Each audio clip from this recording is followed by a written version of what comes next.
ومن أظلم ممن منع مساجد الله أن يذكر فيها اسمه وسعى في خرابها أولئك ما كان لهم أن يدخلوها إلا خائفين لهم في الدنيا خزي ولهم في الآخرة عذاب عظيم۔ اور اس شخص سے بڑھ کر ظالم کون ہے جو اللہ تعالیٰ کی مساجد یعنی اللہ کے گھروں میں اللہ تعالیٰ کے ذکر کیے جانے کو روکے اور ان کی بربادی کی کوشش کرے۔ ایسے لوگوں کو خوف کھاتے ہوئے ہی اس میں جانا چاہیے، ان کے لیے دنیا میں بھی رسوائی ہے اور آخرت میں بھی بڑے بڑے عذاب ہیں۔ سامعین، اب اس آیت کی تفسیر سماعت کیجیے۔ مساجد کو بے آباد کرنے والے سب سے بڑے ظالم ہیں۔ اس آیت کی تفسیر میں دو قول ہیں، ایک تو یہ کہ اس سے مراد نصارہ ہیں، دوسرا یہ کہ اس سے مراد مشرکین ہیں۔ نصرانی بھی بیت المقدس کی مسجد میں پلیدی ڈال دیتے تھے یعنی گندگی وغیرہ، اور لوگوں کو اس میں نماز ادا کرنے سے روکتے تھے۔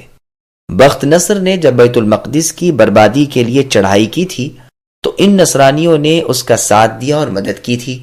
بخت نصر بابل کا رہنے والا مجوسی یعنی آتش پرست تھا، اور یہودیوں کے شہ دینے پر نصرانیوں نے بھی اس کا ساتھ دیا تھا، اور اس لیے بھی کہ بنی اسرائیل نے یحییٰ ابن زکریا علیہ السلام کو قتل کر ڈالا تھا، اور مشرکین نے بھی رسول اللہ صلی اللہ علیہ وسلم کو حدیبیہ والے سال کعبۃ اللہ سے روکا تھا، یہاں تک کہ ذی طویٰ میں رسول اللہ کو قربانی کا فریضہ ادا کرنا پڑا، اور مشرکین سے صلح کر کے رسول اللہ وہیں سے واپس آ گئے، حالانکہ یہ امن کی جگہ تھی۔ باپ اور بھائی کے قاتل کو بھی یہاں کوئی نہیں چھیڑتا تھا، اور اس کے اجاڑنے کی کوشش ان کی یہی تھی کہ ذکر اللہ اور حج و عمرہ کرنے والی مسلم جماعت کو انہوں نے روک دیا۔ ابن عباس رضی اللہ عنہما کا یہی قول ہے۔ ابن جریر رحمہ اللہ نے پہلے قول کو پسند کیا ہے اور کہا ہے کہ مشرکین کعبۃ اللہ کو برباد کرنے کی سعی نہیں کرتے تھے، یہ سعی نصارہ کی تھی کہ وہ بیت المقدس کی ویرانی کے در پہ ہو گئے تھے، لیکن حقیقت میں دوسرا قول زیادہ صحیح ہے۔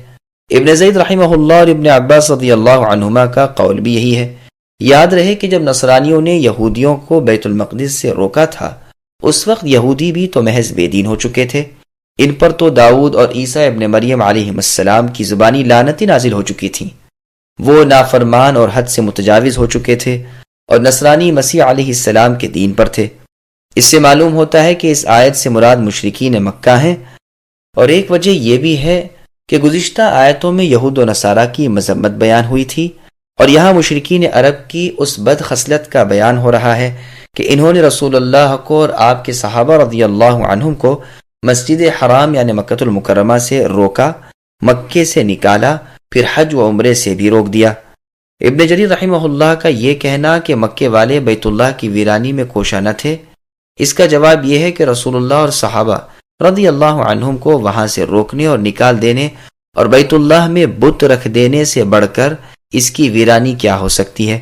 خود قرآن میں موجود ہے وَهُمْ يَصُدُّونَ عَنِ الْمَسْجِدِ الْحَرَامِ، یعنی یہ مشرکین مکہ لوگوں کو مسجد حرام سے روکتے ہیں۔ مشرکوں سے اللہ تعالیٰ کی مسجدیں آباد نہیں ہو سکتی جو اپنے کفر کے خود گواہ ہیں، جن کے اعمال غارت ہیں اور جو ہمیشہ کے لیے جہنمی ہیں۔ مساجد کی آبادی ان لوگوں سے ہوتی ہے جو اللہ تعالیٰ پر اور قیامت کے دن پر ایمان رکھنے والے اور نماز و زکوٰۃ کے پابند اور صرف اللہ تعالیٰ ہی سے ڈرنے والے ہیں، اور یہی لوگ راہ راست والے ہیں۔ اور جگہ اللہ نے فرمایا ہم الذین کفروا وصدوکم عن المسجد الحرام الآیہ، ان لوگوں نے کفر بھی کیا اور تمہیں مسلمانوں مسجد حرام سے روکا اور قربانیوں کو ذبح ہونے کی جگہ تک نہ پہنچنے دیا۔ اگر ہمیں ان مؤمن مردوں عورتوں کا خیال نہ ہوتا جو اپنی ضعیفی اور کم قوتی کے باعث مکے سے نہیں نکل سکے، جنہیں تم جانتے بھی نہیں، تو ہم تمہیں ان سے لڑ کر ان کی غارت کر دینے کا حکم دے دیتے، لیکن یہ بے گناہ مسلمان نہ پیس دیے جائیں، اس لیے ہم نے سر دست یہ حکم نہیں دیا۔ لیکن اگر یہ کفار اپنی شرارتوں سے باز نہ آئے تو وہ وقت دور نہیں جب ان پر ہمارے دردناک عذاب برس پڑے۔ پس جب وہ مسلمان ہستیاں جن سے مساجد کی آبادی حقیقی معنی میں ہے وہی روک دیے گئے تو مساجد کے اجاڑنے میں کون سی کمی رہ گئی؟ مساجد کی آبادی صرف ظاہری زیب و زینت رنگ و روغن سے نہیں ہوتی، بلکہ اس میں ذکر اللہ ہونا، اس میں شریعت کا قائم رہنا، انہیں شرک و ظاہری میل کچیل سے پاک رکھنا، یہ ان کی حقیقی آبادی ہے۔ پھر آگے اللہ نے فرمایا کہ انہیں لائق نہیں کہ بے خوف ہو کر یہ مسجد میں آئیں۔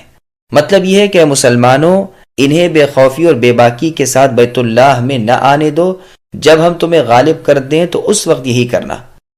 چنانچہ مکہ فتح ہو گیا۔ رسول اللہ نے اگلے سال 9 ہجری میں اعلان کرا دیا کہ اس سال کے بعد حج میں کوئی مشرک نہ آنے پائے اور بیت اللہ کا طواف کوئی ننگا ہو کر نہ کرے، جیسا کہ مشرکین کیا کرتے تھے۔ جن لوگوں کے درمیان صلح کی کوئی مدت مقرر ہوئی ہے وہ قائم ہے۔ یہ روایت بخاری کی ہے۔ یہ حکم دراصل تصدیق اور عمل ہے اس آیت پر، یا ایھا الذین آمنوا انما المشرکون نجس فلا يقربوا المسجد الحرام بعد عامهم هذا، یعنی مشرک لوگ نجس ہیں، پلید ہیں، اس سال کے بعد انہیں مسجد حرام میں نہ آنے دو۔ اور یہ معنی بھی بیان کیے گئے ہیں کہ چاہیے تو یہ تھا کہ یہ مشرک کانپتے ہوئے اور خوف زدہ مسجد میں آئیں، لیکن اس کے برعکس الٹا یہ مسلمانوں کو روک رہے ہیں۔ یہ مطلب بھی ہو سکتا ہے کہ اس آیت میں اللہ تعالیٰ ایمانداروں کو بشارت دیتے ہیں کہ ان قریب میں تمہیں غلبہ دوں گا، اور یہ مشرک اس مسجد کی طرف رخ کرنے سے بھی کپ کپانے لگیں گے۔ چنانچہ یہی ہوا، اور رسول اللہ صلی اللہ علیہ وسلم نے وصیت کی کہ جزیرہ عرب میں 2 دن باقی نہ رہنے پائیں، جیسا کہ مسند احمد میں ہے، اور یہود و نصارہ کو وہاں سے نکال دیا جائے، جیسا کہ صحیح مسلم میں ہے۔ الحمدللہ کہ اس امت کے بزرگوں نے، یعنی صحابہ، تابعین رضوان اللہ علیہم اجمعین نے اس وصیت رسول اکرم صلی اللہ علیہ وسلم پر عمل بھی کر دکھایا۔ اس سے مساجد کی فضیلت اور بزرگی بھی ثابت ہوئی، بالخصوص اس جگہ کی اور اس مسجد کی جہاں سب سے بڑے اور کل جن و انس کے رسول محمد صلی اللہ علیہ وسلم بھیجے گئے تھے، یعنی خانہ کعبہ۔ ان گنہگاروں پر دنیا کی رسوائی بھی آئی، اور جس طرح انہوں نے مسلمانوں کو روکا، جلا وطن کیا، اسی طرح اس کا پورا بدلہ انہیں ملا۔ یہ بھی روکے گئے اور جلا وطن کیے گئے، اور ابھی اخروی عذاب باقی ہیں، کیونکہ انہوں نے بیت اللہ کی حرمت توڑی، وہاں بت رکھ دیے، غیر اللہ سے دعائیں اور مناجات شروع کر دیں، ننگے ہو کر بیت اللہ کا طواف کیا وغیرہ۔ اور اگر اس سے مراد نصرانی لیے جائیں تو بھی ظاہر ہے کہ وہ بیت المقدس کی مسجد میں ڈرتے ہوئے جاتے ہیں۔ انہوں نے بھی بیت المقدس کی بے حرمتی کی تھی، بالخصوص اس صخرہ یعنی پتھر کی جس کی طرف یہود نماز پڑھتے تھے۔ اسی طرح جب یہودیوں نے بے حرمتی کی اور نصرانیوں سے بھی بڑھ گئے تو ان پر ذلت بھی اس وجہ سے زیادہ نازل ہوئی۔ دنیا کی رسوائی سے مراد امام مہدی رحمہ اللہ کے زمانے کی رسوائی بھی ہے، اور جزیے کی ادائیگی بھی ہے۔